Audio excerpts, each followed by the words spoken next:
In Zimbabwe, the ruling ZANU PF party is pushing through a major rewrite of the constitution. And it's the kind of rewrite that changes who holds power and for how long. At the heart of it is President Emmerson Mnangagwa. His second and final term is meant to end in 2028. Under these proposals, he'd stay on until 2030. But the bill goes further than that. It would stretch the election cycle from 5 years to 7 for presidency, parliament and local councils. It would also take the choice of president out of the hands of voters altogether. Instead, members of parliament would pick the head of state. ZANU PF says 5 years simply isn't enough to plan and to deliver. They argue elections are expensive and interfere with development and that frequent campaigns fuel political violence. Parliament took the bill on the road last month for 4 days of public consultations. It was meant to be the moment ordinary Zimbabweans got to weigh in. What actually happened looked very different. The meetings were dominated by ruling party supporters. Opposition voices were shouted down or simply ignored. In Harare, things turned violent. The human rights lawyer, Doug Coulthard, was beaten up at one of the hearings, while opposition voices were denied the chance to speak.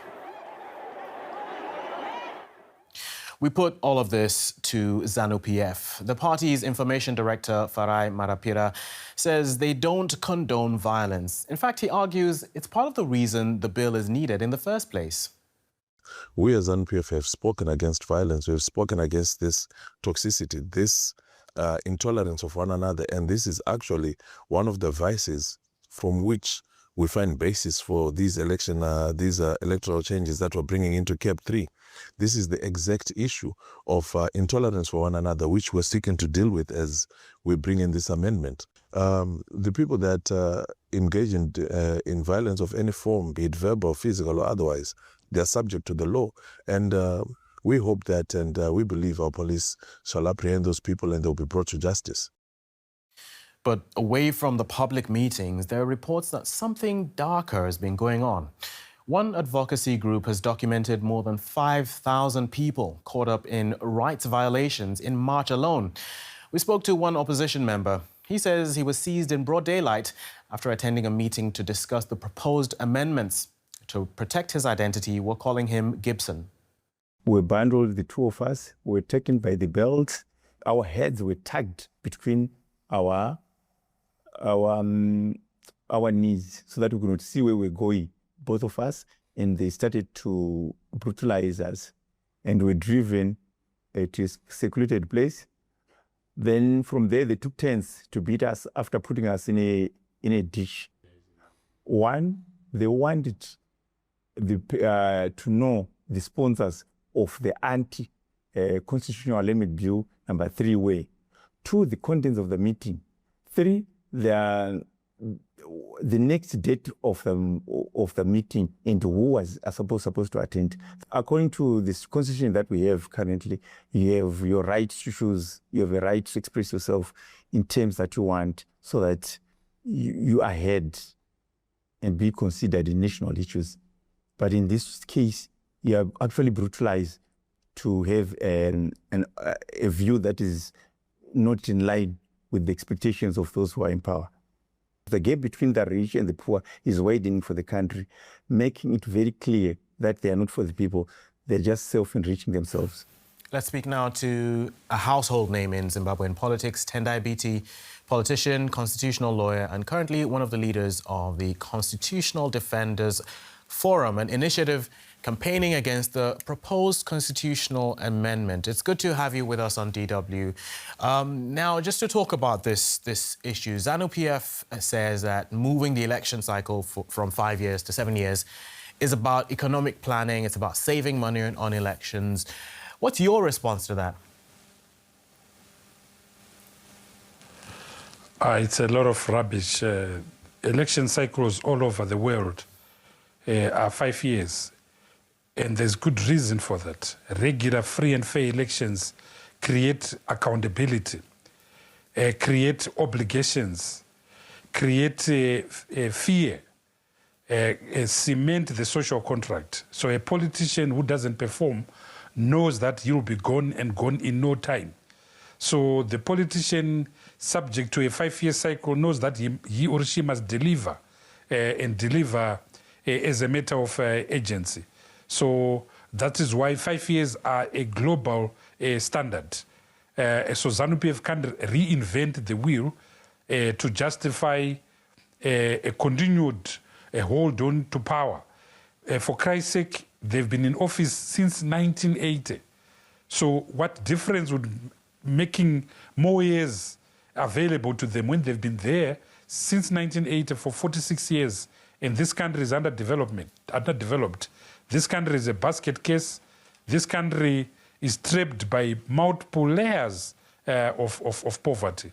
So it's an argument that doesn't hold water in law, in politics, in morality, and in conscience. You've been in Zimbabwean politics for a long time. You've even been in government at a point. What do you think is the reasoning behind this move?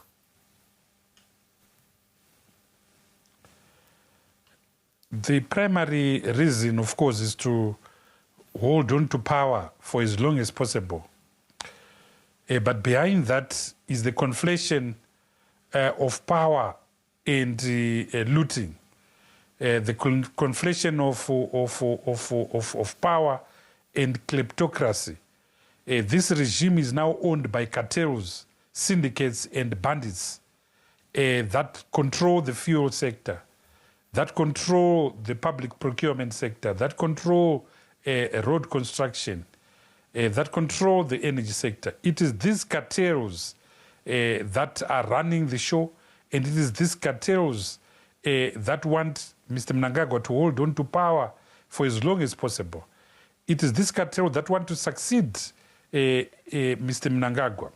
But they know that they are not electable, which is why one of the proposed amendments is to alter and change the way we elect our president from an electoral college of 17 million Zimbabweans who are above 18 to an electoral college of a mere 280 people that can be bought, that can be bribed, that can be intimidated.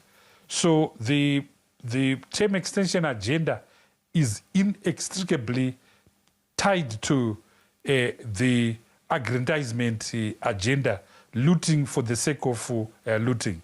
And that is the reality. There's already been a public consultation on this issue. Why are you not happy with that exercise?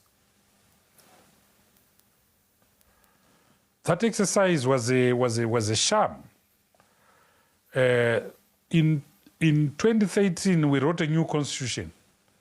There were over 4,500 public meetings, public consultations that spanned over 3 years. In the current process, there have been 67 meetings held over 2 days. The average number of people who gave evidence or testimony in those meetings across the length and breadth of Zimbabwe, the average in a meeting was 80 people. So these are sham consultations. And by the way, there was violence at those meetings. People were shut out at those meetings. People were intimidated. The ruling party, ZANU PF, made sure that the meetings took place in small venues. They made sure that their people would literally sleep in those venues. The biggest meeting was held at the City Sports Center in Harare. In front of world cameras, in front of international diplomats, we were shut out from speaking. People were assaulted, including a lawyer by the name of Doug Coltart. If this could happen in the capital city, you can imagine what was happening in rural Zimbabwe, where some people were so assaulted. Gilbert Mtebuki in Chiredzi is fighting for his life as I'm talking to you right now. So this was an organized, systematic means of denying people their right to speak. I lead the Constitutional Defense Forum. We have not been allowed to have a single meeting. Even private meetings in our offices are being banned. So this is ridiculous, but this is the reality of the present day government.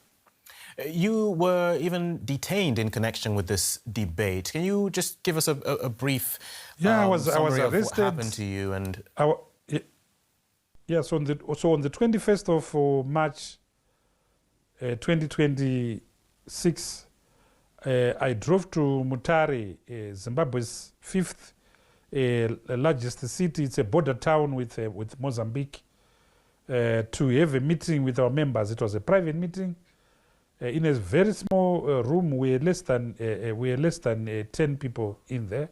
They arrested me, detained me for 2 days with our organizer, Morgan Ngube. They took my passport. I was granted bail, but I'm not allowed to hold a public meeting. I'm not allowed to move. Now they want a title deed to my house, just over a meeting, a lawful meeting in a private place. They poisoned me in prison, injected something in me, and I had to go to South Africa to get detoxified. So it's ridiculous. And my own doctor told me that they injected something to me that must have been so strong, that must have come from China. Fortunately, it was stale and old. And that's why the only reason why I'm alive today.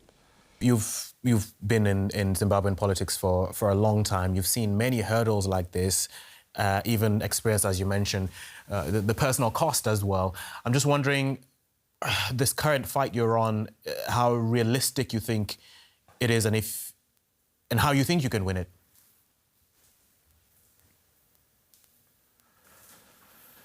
Well, I think that we have already won because we've exposed them. We have exposed them for what they truly are. There's no question about it. They've failed to control the narrative. We control the narrative. So whatever they do to use force, they've lost it. Each time, to each person they've denied a microphone. To each person they've beaten up. This process has been exposed for what it is, a fraud. So we will continue fighting peacefully, democratically, and constitutionally. We'll continue celebrating the rule of law and constitutionalism, but we'll continue raising the stakes. We'll continue isolating them. We'll continue protecting our zones of autonomy.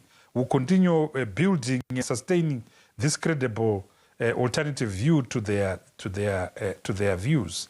What we are missing are three things. We need regional voices. We need the region to act. We need President Cyril Ramaphosa to act. We need the Southern African Development Community to act before there is an implosion. We expect the European Union to pay attention of what is happening, not just in Zimbabwe. In Tanzania, Tundu Lissu has been in prison for more than a year. In Uganda, the election has been stolen. My friend Bobi Wine is in exile. Dr. Kizza Besigye has now spent 2 years in prison. So we appeal to the international community to go back to its reset settings and draw the lines against autocracy in the Southern African region, in Zimbabwe, in Uganda, in Tanzania, even to the north of Kenya. South Sudan is a disaster. Sudan is a disaster. The world can't keep on ignoring those places. There are more people dying in Sudan and South Sudan than those that have died in Ukraine or Iran combined. But Africa is on the back burner, and nobody takes attention of Africa. I don't think that's good enough. Tendai Biti, we appreciate your time. Thank you very much for speaking to us on DW News. Thank you, Danky. Thank you.